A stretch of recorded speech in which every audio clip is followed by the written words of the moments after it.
बिस्मिल्लाहिर्रहमानिर्रहीम। Theory of automata series के आज के इस वीडियो लेक्चर में हम देखेंगे कि हम दो NFAs का कंकैटिनेशन कैसे ले सकते हैं। इसी तरीके से हम दो DFAs की कंकैटिनेशन कैसे ले सकते हैं। इससे पिछले लेक्चर्स में हम सीख चुके हैं कि दो DFAs का हम यूनियन किस तरीके से ले सकते हैं और इंटरसेक्शन किस तरीके से ले सकते हैं। बिल्कुल उसी मेथड को विद सम मॉडिफिकेशन हम यूज़ करते हुए हमारे पास कंकैटिनेशन ले सकते हैं दो DFAs की।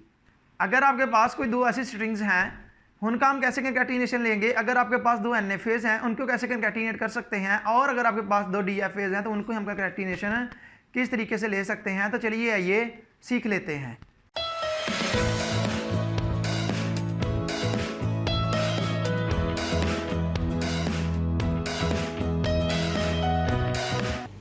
कॉन्कैटिनेशन के कॉन्सेप्ट को बेहतर अंदाज में समझने के लिए हम पहले देख लेते हैं कि हमारे पास कोई दो स्ट्रिंग्स हैं, जिसमें पहली स्ट्रिंग x है, x is equal to ABC, and दूसरी स्ट्रिंग जो है हमारे पास y है जो कि DEF के इक्वल है। कॉन्कैटिनेशन में हम स्ट्रिंग्स को या लैंग्वेजेस को NFAs या DFAs को हम कॉन्कैटिनेट करते हैं, मतलब मिला के लिख देते हैं, जोड़ के लिख देते हैं। तो अगर हम इस दो स्ट्रिंग्स की कॉन्कैटिनेशन लेना चाहें तो x.y कॉन्कैटिनेशन को डॉट से रिप्रेजेंट किया जा सकता है। तो हम लिखेंगे x.y is equal to ABC and DEF। इसी तरीके से कॉन्कैटिनेशन को समझने के लिए हम एक और एग्जांपल देख लेते हैं, जिसमें हमारे पास दो स्ट्रिंग्स हैं, जिसमें string B is equal to VU and C is equal to XYZ है। तो जब हम कॉन्कैटिनेशन इसकी लेते हैं तो अगर मैं इसकी कॉन्कैटिनेशन लेना चाहूँ BC तो मैं लिखूँगा B.C is equal to VU and XYZ। और इसी तरीके से अगर मैं इसी कॉन्कैटिनेशन लेना चाहूँ CB तो पहले मैं C की स्ट्रिंग XYZ लिखूँगा, उसके बाद मैं B की स्ट्रिंग VU लिखूँगा। तो इस तरीके से हम कोई सी भी दो स्ट्रिंग या दो से ज़्यादा स्ट्रिंग्स का कॉन्कैटिनेशन ले सकते हैं। अब हम देख लेंगे कि हम NFAs की कॉन्कैटिनेशन किस तरीके से ले सकते हैं। तो जैसा कि आपको स्क्रीन के ऊपर नज़र आ रहा है कि हमारे पास दो NFAs हैं, जिसमें NFA1 जो है वो ये है, जैसा कि आपको स्क्रीन के ऊपर नज़र आ रहा है, और NFA2 जो है वो ये है। अगर हम इनकी कॉन्कैटिनेशन लेना चाहें तो NFA1 कॉन्कैटिनेटिंग NFA2 को इस तरीके से लिखा जा सकता है, जिसमें हम NFA1 को पहले बनाएंगे, फिर हम NFA2 को बनाएंगे और इन दोनों के दरमियान में नल ट्रांजैक्शन करवा देंगे। NFA1 के फाइनल सिंबल और NFA2 की इनिशियल स्टेट का सिंबल जो है वह हम उनको ख़त्म कर देंगे। इस तरीके से इन दो NFAs की कॉन्कैटिनेशन हो जाएगी। NFA2 लेना चाहें तो हम पहले NFA2 बनाएंगे, उसके बाद हम NFA1 बनाएंगे और इन दोनों के दरमियान में नल ट्रांजैक्शन करवा देंगे और NFA2 की फाइनल और NFA1 का इनिशियल सिंबल हम ख़त्म कर देंगे। इस तरीके से हमने सीख लिया है कि हम दो स्ट्रिंग्स या दो से ज़्यादा स्ट्रिंग्स का दो NFAs या दो से ज़्यादा NFAs की कॉन्कैटिनेशन किस तरीके से ले सकते हैं। तो अभी हम सीख लेंगे कि हम दो DFAs की कॉन्कैटिनेशन किस तरीके से ले सकते हैं। दो DFAs की कॉन्कैटिनेशन को समझने के लिए हमारे पास सबसे पहले दो DFAs हैं। ये ऊपर वाला DFA1 है और नीचे वाला हमारे पास DFA2 है। ये वही एग्जांपल है जिसको हमने यूनियन और इंटरसेक्शन समझने के लिए यूज़ किया था।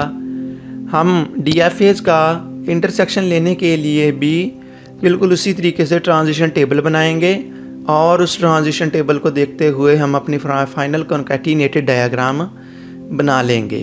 हम DFAs में टेबल इसलिए बनाते हैं क्योंकि NFAs में हमारे पास नल ट्रांजैक्शन एग्जिस्ट कर सकती है। दो या दो से ज़्यादा NFAs जो हैं वो एक दूसरे के साथ कॉन्कैटिनेट कर सकते हैं, जुड़ सकते हैं नल ट्रांजैक्शन के ज़रिए, लेकिन हमारे पास DFAs में नल ट्रांजैक्शन एग्जिस्ट नहीं कर सकती है। इसलिए हमें टेबल बनाना पड़ता है, टेबल से हम फिर कॉन्कैटिनेशन कर लेते हैं। तो हमारे पास सबसे पहले जो स्टेप होता है कि हम इन DFAs की स्टेट्स के नाम रखते हैं। तो जैसा कि आपको स्क्रीन के ऊपर नज़र आ रहा है कि मैंने अपनी DFA1 की स्टेट्स के नाम X1, X2 और X3 रख लिए हैं और DFA2 की स्टेट्स के नाम Y1, Y2 और Y3 रख लिए हैं। आप कोई से भी नाम रख सकते हैं।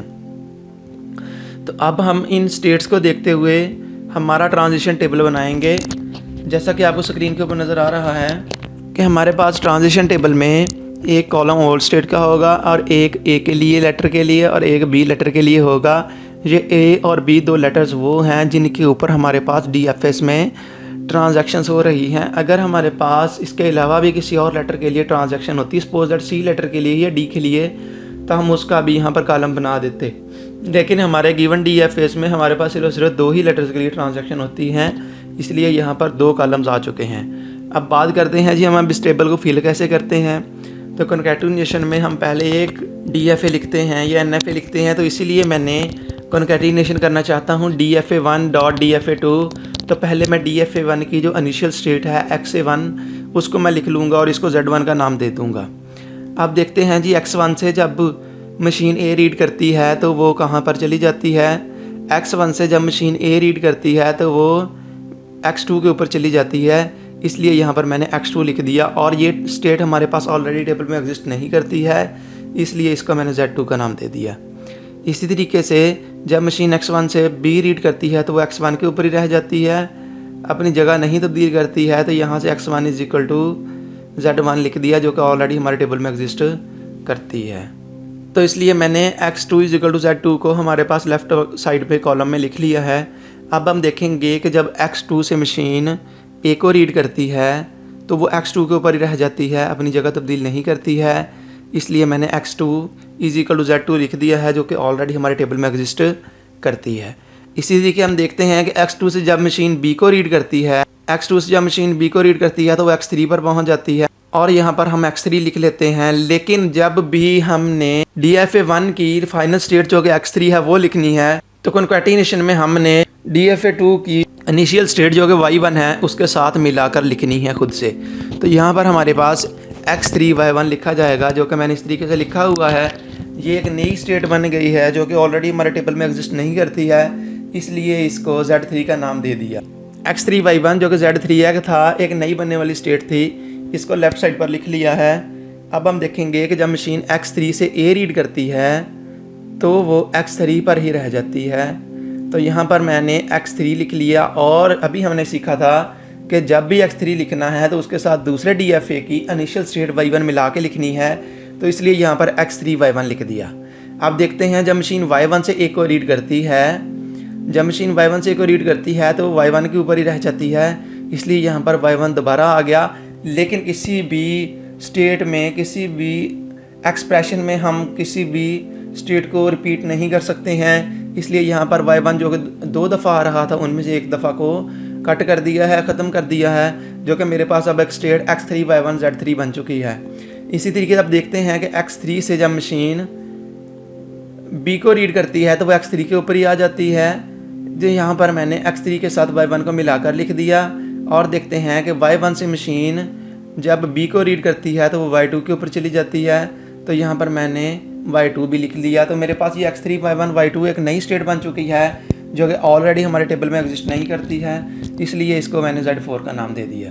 तो अब नई बनने वाली स्टेट जो कि Z4 थी, X3 Y1 Y2, इसको मैंने लेफ़्ट साइड के ऊपर लिख लिया है।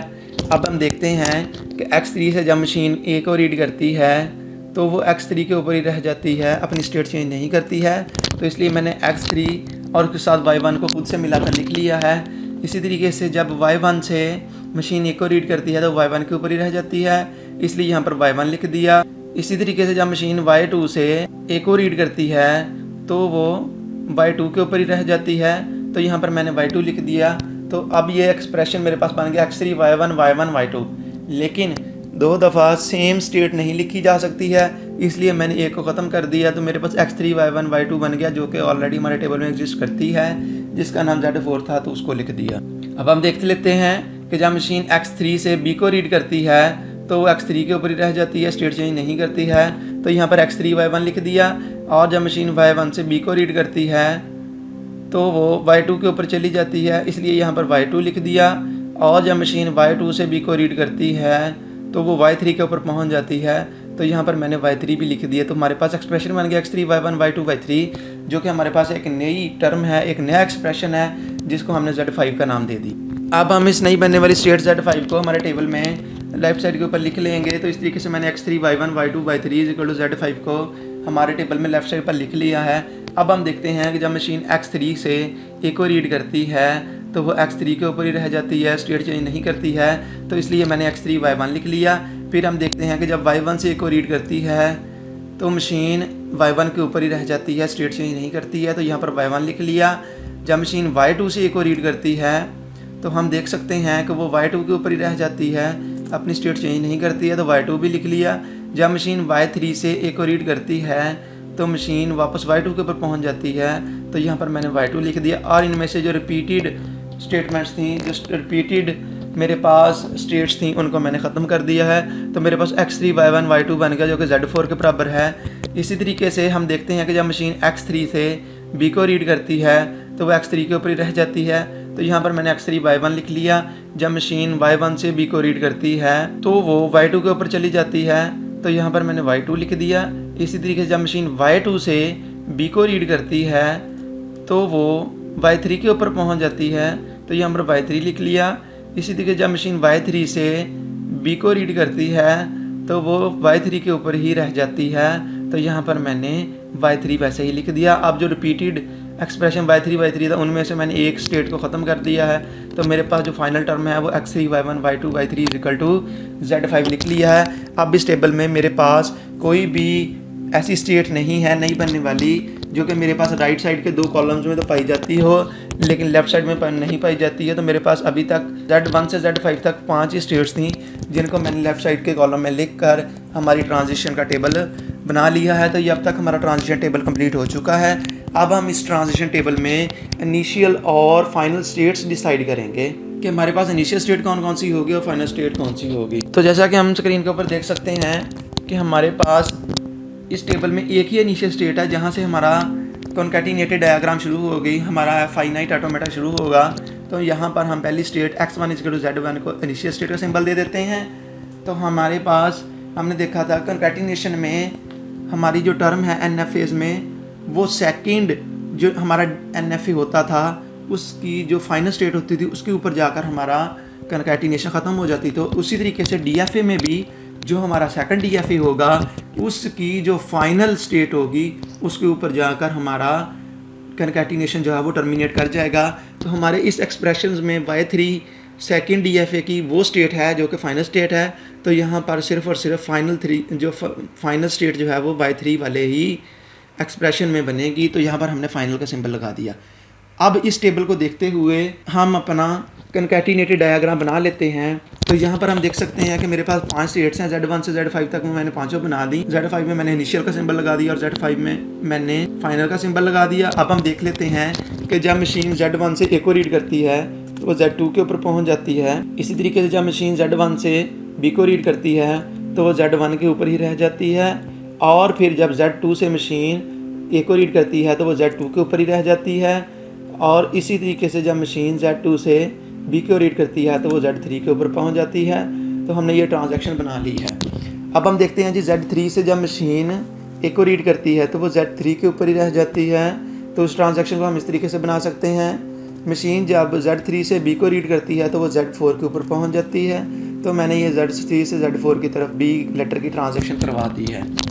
इसी तरीके से अब हम देखेंगे कि जब मशीन z4 से A को रीड करती है तो वो z4 के ऊपर ही रह जाती है। और मशीन जब z4 से B को रीड करती है तो वो z5 के ऊपर पहुंच जाती है। और एंड में हमारे पास लास्ट स्टेट जो z5 है उसके लिए मशीन जब A को रीड करेगी तो वो z4 के ऊपर पहुंच जाएगी। और जब मशीन z5 से B को रीड करेगी तो वो z5 के ऊपर ही रह जाएगी। तो उसका लूप हमने इस तरीके से बना लिया है। तो अभी तक हमने सीख लिया है कि हमारे पास 2 DFAs हों तो हम उनसे किस तरीके से ट्रांजिशन टेबल बना सकते हैं और फिर ट्रांजिशन टेबल में इनिशियल और फाइनल स्टेट किस तरीके से लगा सकते हैं। और फिर उस ट्रांजिशन टेबल को देखते हुए हम अपना फाइनल कॉन्कैटिनेटेड फाइनाइट ऑटोमेटा किस तरीके से बना ले चुके हैं। होप सो आपको इसकी समझ आ गई हो। आज के इस वीडियो लेक्चर में हमने देखा कि अगर हमारे पास 2 स्ट्रिंग हों तो हम उनकी कॉन्कैटिनेशन कैसे ले सकते हैं। इसी तरीके से अगर हमारे पास 2 NFAs हों तो हम उनकी कॉन्कैटिनेशन कैसे ले सकते हैं। और किसी 2 DFAs हों तो उनकी कॉन्कैटिनेशन किस तरीके से ले सकते हैं। हमने सीखा कि हम DFAs की कॉन्कैटिनेशन NFAs की तरह नहीं ले सकते हैं क्योंकि NFAs में नल ट्रांजैक्शन अलाउड होती है जबकि DFAs में नल ट्रांजैक्शन अलाउड नहीं होती, जिसकी वजह से हमें ट्रांजिशन टेबल बनाना पड़ता है, और इस ट्रांजिशन टेबल को देखते हुए हम अपना फाइनल जो इंटरसेक्टेड फाइनाइट ऑटोमेटा है उसको ड्रा कर लेते हैं। तो आज के इस वीडियो लेक्चर के लिए इतना ही। अगर आपको कोई क्वेश्चन हो या आपको कोई चीज़ समझ नहीं आई हो तो आप कमेंट्स में पूछ सकते हैं। अल्लाह हाफिज़।